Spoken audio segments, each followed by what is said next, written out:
trade or two going on in Cleveland? Well, asking around after the draft, the sense I get is the Browns value or look at their roster through the prism of currency, through value, right? So that could lead to a potential trade down the road because it is a crowded room.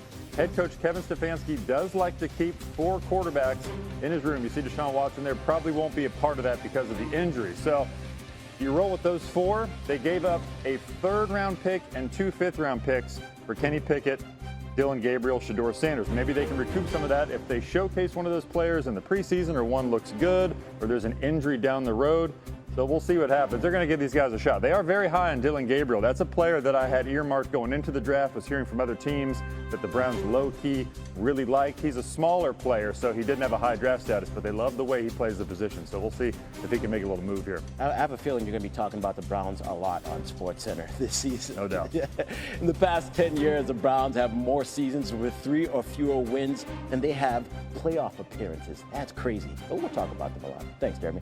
Thanks, man. Putting a bow on it. I mean, you mentioned how if you're Stefanski, you know, maybe you play Dillon Gabriel or Shedeur. I mean, how are they can't take 4 in, right? Like, how do you see this competition going?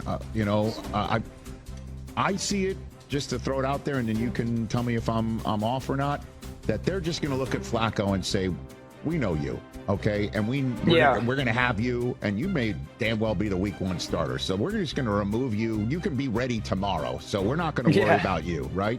He's on the team, and then it's a game of 2 spots for 2 rookies and a guy who's trying to reclaim his status as a first-round draft choice to, quarterback in Kenny Pickett, right, Dan? I mean, how does this work?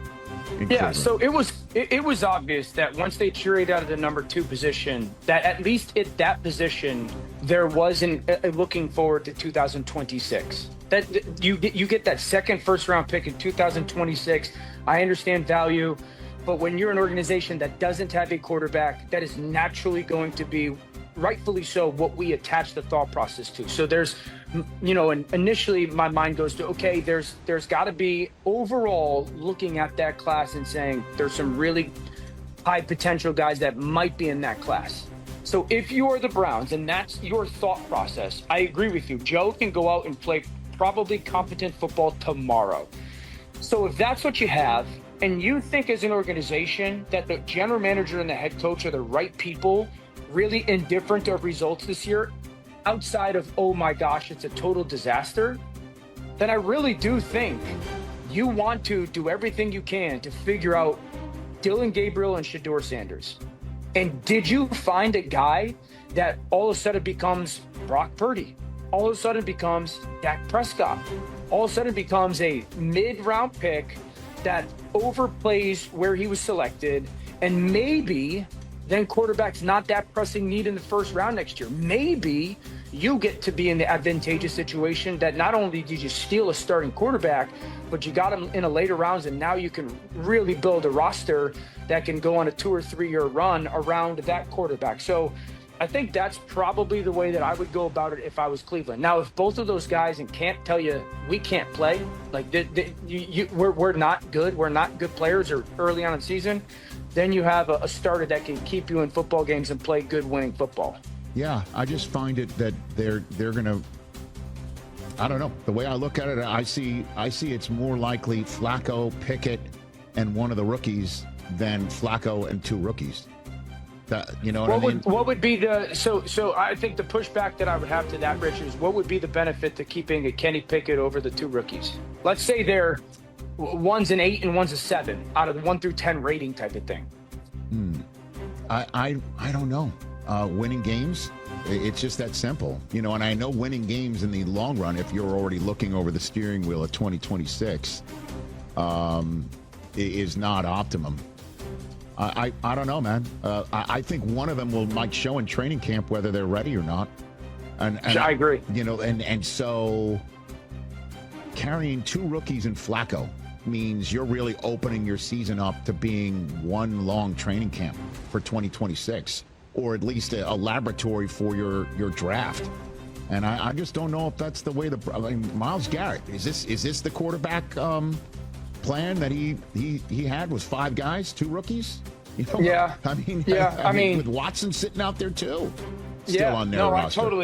I totally understand that. I guess the counterpoint I would have thought process is, and with all due respect to Kenny, it's not like Kenny Pickett's Myles Garrett's gonna go, all right, we kept Kenny, instead. So, I think that, Cleveland's obviously in a better place than they were to start the draft at the quarterback position. And, when you're in those positions, you're always trying to find players that overperform, right? And, while Kenny might have had, now maybe Kenny becomes a trade piece. Maybe Kenny has a really good training camp. It becomes a training camp preseason, and some team needs a guy that can go play good football. So, again, it's going to be decided on the field. But I think if both those guys show signs as rookies, I'd be hard pressed to not try to figure out who and what they are. Catch the Rich Eisen Show live weekdays from 12 to 3 p.m. Eastern on Roku Sports Channel in the U.S.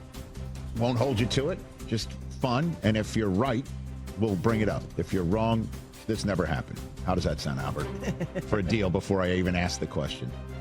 The number of rookie starting quarterbacks in 2025.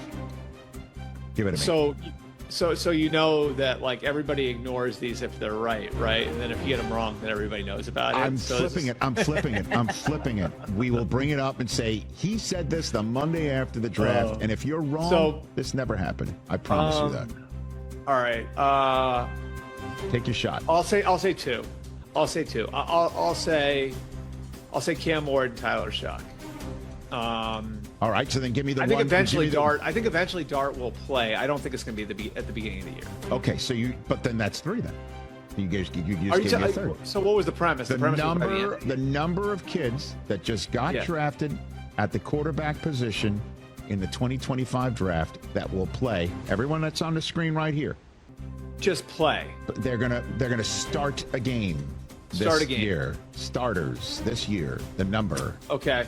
So, the start a game part of it, you know what? I'll have some fun with this. Do what you want. Again, I'll give you 4. Okay. I will say Cam Ward will start a game. Cam Ward will start every game as long as he stays healthy. Right. Tyler Shuck will start a game, and I think probably a good chunk of the season.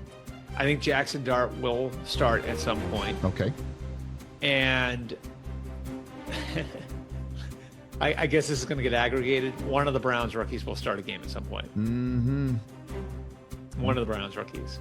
And look, like, I think, honestly, if we're being honest about this, like, so I love Dylan Gabriel as a player, but I think Shedeur is more talented. We can talk about like the talent issue and how it was overblown with Shedeur, right? Like, and I don't think he was ever considered by anybody, who actually studies, these guys for a living. I don't think he was ever considered top 5 talent. But that also doesn't mean like he's like an undrafted free agent talent-wise. You know what I mean? Like, he does have ability. So I do think like in camp it's going to be that's going to be such an interesting quarterback room with Kenny Pickett, who's playing for